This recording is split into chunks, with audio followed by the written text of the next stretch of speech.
Singer Malik Tej వ్యవహారంలో ఈరోజు high court కీలకమైనటువంటి ఓ నిర్ణయాన్ని వ్యక్తం చేసింది. అతనికి బెయిల్ మంజూరు చేస్తూ కోర్టు ఇంతకుముందే ఆదేశాలు ఇచ్చింది. మనతో న్యాయవాది ఉన్నారు. ఈరోజు ప్రొసీడింగ్స్ ఎలా సాగాయి, వాదనలు ఎలా సాగాయి, కోర్టు ఏమని డైరెక్షన్ ఇచ్చింది? నిన్న జరిగిందండి. ఇది ఆర్గ్యుమెంట్స్ నిన్న జరిగింది. జగిత్యాల పోలీసు వాళ్ళు అపోజ్ చేశారు, పీపీ ప్రాసిక్యూషన్ వాళ్ళు అపోజ్ చేశారు. ఇన్వెస్టిగేషన్ ప్రాపర్గా జరగలేదు కాబట్టి ఆమె బెయిల్ మాలిక్ తేజకు బెయిల్ ఇవ్వద్దు అని చెప్పి వాళ్ళు బెయిల్ని అపోజ్ చేయడం జరిగింది.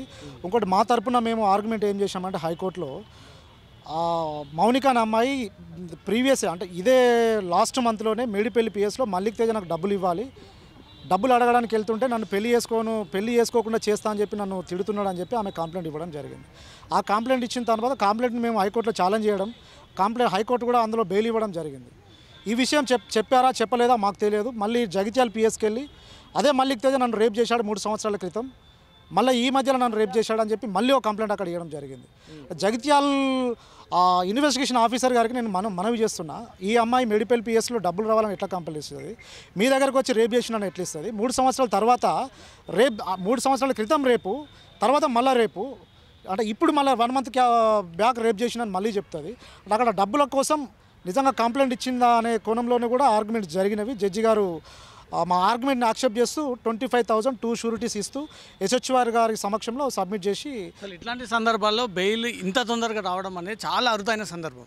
సో ఈ కేసులో ఎవిడెన్స్ లేదనుకోవడంతో మాలిక్ తేజకు ఈ బెయిల్ వచ్చింది అనుకోవచ్చు. యాక్చువల్లీ ఇక్కడ మాలిక్ తేజ కూడా బుగ్గారం పోలీస్ స్టేషన్లో, అంటే జగిత్యాల జిల్లాకు సంబంధించి వీళ్ళ మండల పరిధిలో ఉన్న బుగ్గారం పోలీస్ స్టేషన్లో మౌనిక గారి మీద, మౌనిక నన్ను శారీరకంగా మానసికంగా ఇబ్బంది పెడుతుంది, నన్ను డిఫేమ్ చేస్తున్నది, చాలామందికి ఫోన్లు చేసి నా గురించి చెడుగా మాట్లాడుతుందని చెప్పి ఆమె వల్ల నేను హాస్పిటలైజ్ అయినాను అని మెడికల్ ప్రూఫ్స్ కూడా సబ్మిట్ చేశారు.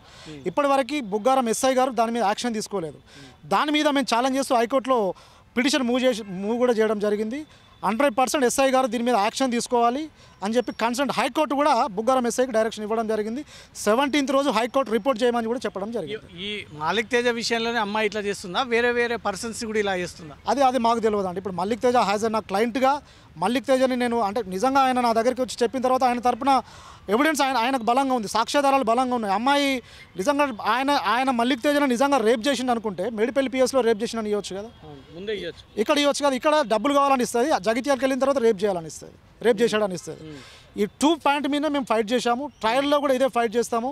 అంటే అబ్బాయిలకు కూడా చట్టాలు ఉన్నవి, అబ్బాయిలకు కూడా లా ఉంది, అబ్బాయిలను కూడా ప్రొటెక్ట్ చేస్తుంది అనడానికి కూడా ఈ జడ్జిమెంట్ నిదర్శనంగా నిలుస్తుంది. చాలామంది అమ్మాయిలు ఏవైతే మీరు అన్న చట్టంలో కొన్ని లూప్ హోల్స్ని పట్టుకొని దాని ద్వారా ఏదో రకంగా అవతల వ్యక్తిని ఇబ్బంది పెట్టాలి ప్రయత్నాలు చేస్తూ ఉన్నారు. నార్సింగి పోలీస్ స్టేషన్లో 3 కేసులు, ఇప్పుడు మాలిక్ తేజ మీద జరుగుతున్నటువంటి కేసు. ఎందుకు అమ్మాయిలను చట్టాన్ని పట్టుకొని ఇట్లా ఇబ్బంది పెట్టే ప్రయత్నం చేస్తారు? అంటే ఇక్కడ అంటే అరెస్ట్ కాగానే జడ్జిమెంట్ వస్తుందని అనుకుంటారు చాలామంది అమ్మాయిలు. పోలీసు వాళ్ళకు కూడా రాసిచ్చిన కంప్లైంట్లోనే సెక్షన్ పెట్టాలని లేదు, రేప్ చేసిందంటే 376 పెట్టాలని లేదు, రేప్ చేసిందంటే 64A బిఎన్ఎస్ సెక్షన్ పెట్టాలని లేదు. ఇన్వెస్టిగేషన్ చేయాలి. నిజంగా మాలిక్ తేజ రేప్ చేశాడా, చీటింగ్ చేశాడా, అమ్మాయిని వేధించాడా, సాక్షులు ఎవరు ఉన్నారు, చుట్టుపక్కల వాళ్ళు స్టూడియోలో ఎవరు ఉన్నారు, ఊర్లో ఎవరు ఉన్నారు, ఇవన్నీ ఇన్వెస్టిగేషన్ చేసి 14 days టైం ఉంటుంది.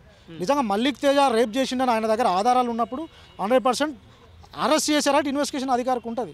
కానీ ఇక్కడ ఆధారాలు అనేవి కనబడతలేదు, సాక్ష్యాలు లేవు, ఐ విట్నెస్ లేదు, అట్లీస్ట్ ఇయర్సే ఎవిడెన్స్ కూడా లేదు ప్రజెంట్. లేనప్పుడు మాలిక్ తేజకి ఎలా అంటే చట్టం హెల్ప్ చేస్తుంది తనకి. అడ్వకేట్స్గా మాకు కూడా ఆ ఫ్యాక్ట్ ఆఫ్ ది కేస్ని మేము కోర్టులో సబ్మిట్ చేసినప్పుడు కోర్టు యాక్సెప్ట్ చేసింది.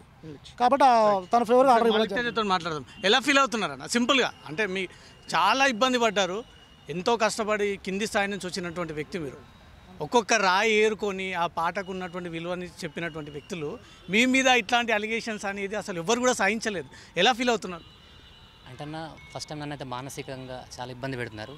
సేమ్ టైం నాకు హెల్త్ ఇష్యూస్ కూడా, అంటే ఇవన్నీ ఉన్నాయి. నేను 2 యుద్ధాలు చేస్తున్నా చేస్తున్నా కానీ ఏంటంటే నాకు ఒకటి చాలా నన్ను వెంటాడుతున్నటువంటి పెయిన్ ఏంటంటే, ఎవరో మనకు పరిచయం లేని వాళ్ళు లేకుంటే ఎక్కడో ఒకడో అంటే నేనేం అంటే నేను తీసుకొచ్చి నేనే ఆమెను ఒక స్టార్గా నిలబెట్టిన వ్యక్తి మనల్ని ఇట్లా చేసేసరికి మానసికంగా చాలా పెయిన్. పరిచయం అమ్మాయి మీకు? అన్న ఇక అవన్నీ నేను అంటే కోర్టు పరిధిలో ఉంది కదా, నేను ఏం మాట్లాడకూడదు దయచేసి. అంటే నన్ను మీరు కూడా ఇబ్బంది పెట్టకండి. మీరు ఇట్లాంటి వ్యక్తి కాదు అనేది తెలంగాణ ప్రజలు నమ్ముతుంది. మీరు కూడా మళ్ళీ ఒకసారి పూజ చేసుకోవాల్సిన బాధ్యత ఉంది. తప్పకుండా అన్న, ఇది కోర్టు పరిధిలో ఉన్నప్పుడు కోర్టు అంటే చట్టం మీద నాకు ఒక నమ్మకం ఉంది.